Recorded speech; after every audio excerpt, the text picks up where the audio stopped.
we welcome Maricopa County, Arizona Sheriff Joe Arpaio to America's Forum. Joe, you're just trying to enforce the law as the sheriff of Maricopa County, and that includes metropolitan Phoenix. Joe, what is going on in your jurisdiction? Well, I don't know. I just left to come here to talk to you, JD. I had demonstrators in front of my building. They just sued me again, trying to tell me I can't lock up those that steal identity, because it involves 99% are here illegally. So, you know, I got to work around these lawsuits, judges' decisions, Department of Justice. They're all zeroing in on me, but I'm still doing my job.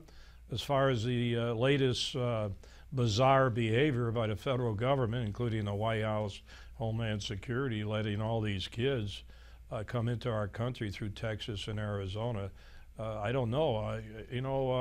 It's really interesting because they say they're fleeing danger and gangs and everything else. But I'm wondering who these people are. Why did they put a blackout? Why not allow the politicians and law enforcement to inspect those facilities? Maybe they don't want to say that, or maybe the observers may say, how come you got guys 16, 17-year-olds? So my problem is maybe there's gang people coming into our country. I'm sure the gangs are furnishing the paveway for these guys to come in, JD. So this is strange, very strange. Why pick on Arizona? Why dump the thousands off right in front of my building almost at the Greyhound bus terminal? Just dump them off there. You know, we've been the top target, immigration Arizona has. So what is this, in your face from the White House down?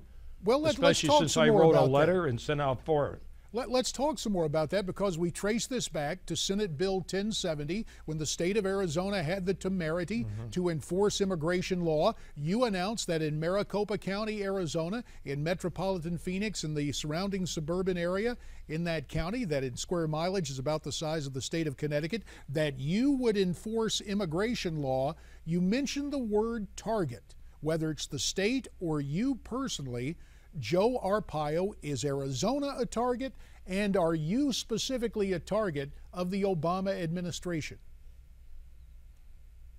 Well, there's no doubt about that. 100 days after Obama took office, Holder went after me, the Department of Justice. They're still after me. Now I got these lawsuits, I got judges' decisions, trying to put the cuffs on me, and all has to do with enforcing the illegal immigration laws. You know, JD, I had 160 officers trained to be immigration officers. They took that away from me, that authority. So at least now I'm enforcing the state laws regarding fake ID and so on. But little by little, they're taking away the authority, and that's sad. We should be helping the feds. They should welcome us and say, thank you, Sheriff, for helping us. It's such a big problem. We could use your help. No, instead they're going after me. And I spent 30 years with the Justice Department as a top guy. Mexico, South America, Turkey, you name it. My whole life dedicated, and now I'm trying to do the job as sheriff, and they're zeroing in on me. That's not fair. But you know what? I don't surrender. You know me, JD. We go way back, Joe, and I've always been impressed, especially with this current situation that is made worse. You are talking about worsening conditions on the border. We're even having the absurd situation. Not only are these minors being bussed into Phoenix or flown into Tucson, now they're being sent out nationwide, sent to relatives. The relatives themselves may not have legal status in the United States. So essentially, is President Obama saying he is going to grant amnesty by overloading the system, by compromising the Border Patrol, and by trying to handcuff local law enforcement people like you? Well, first of all, the executive order, if you recall, on the DREAM Act, you know, they get a pass. Well, who do you think's coming into the country? All the people that qualify for the DREAM Act. I don't know if anybody realizes that. And then you send these people across the country. You think they're going to report to ICE? Come on. They're not going to report to ICE in 60 days. So we have a flood of people coming into our country here illegally that are going to get amnesty, directly or indirectly. So you know the game plan, but I have my own idea. It's very bizarre, my own idea. I think the White House, they make a lot of mistakes, but I think they knew what would happen. I think they wanted the controversy so they can either force Congress to do something or he'll shove some more executive orders down our throat. I think that's what it's all about. You take a look at the Congress, and of course, you've made no secret of some disagreements you've had with the two United States senators who are part of that Gang of Eight, the two Arizona senators working for, they said some sort of solution. A lot of us said it was amnesty. How frustrating is it to have divided leadership in the state of Arizona when you're trying to enforce the law, when the state legislature and the governor, through signing SB 1070, tried to enforce the law, and yet there always seems to be an excuse that seemingly does nothing but embolden and empower Mr. Obama to try to continue the flood of illegals? Well, it's sad in a way, JD. I wish you were back in Congress, but you know, Congress, everybody blames Congress, but I think they could do something about it by having, do something about the immigration, do it right, of course.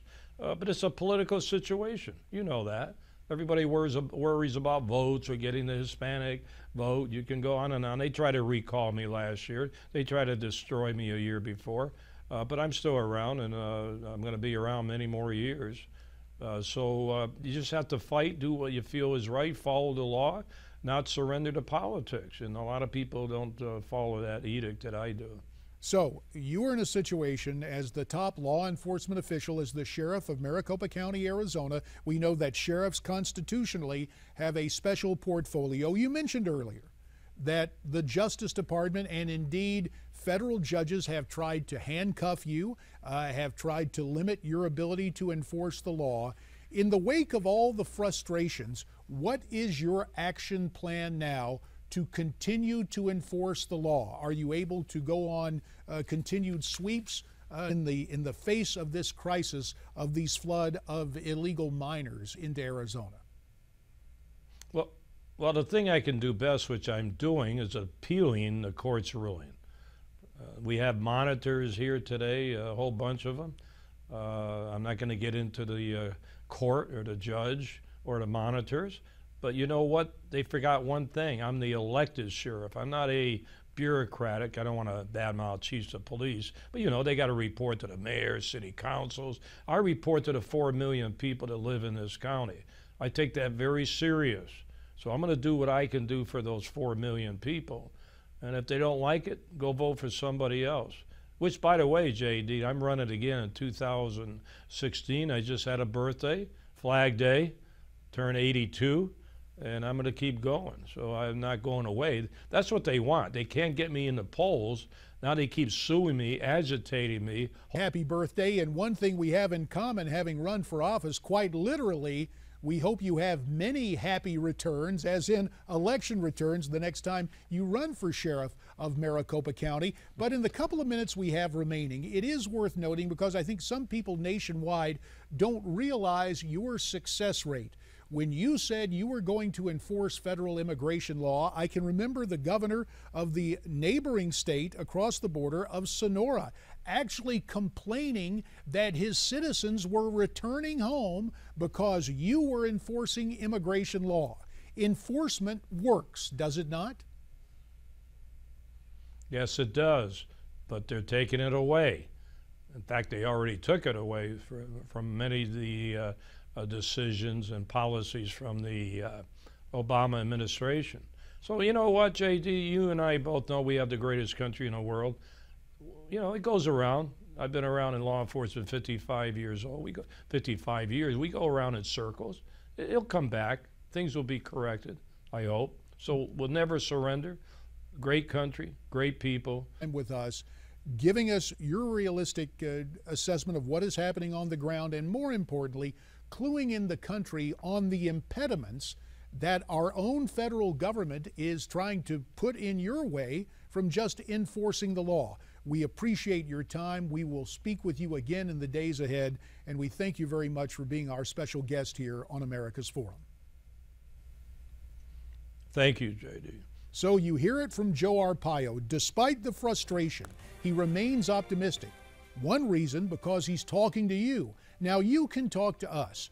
What is your take on what has transpired? Why don't you tweet me your comments at Newsmax TV, #America's Forum. There is also email and Facebook. We're coming right back.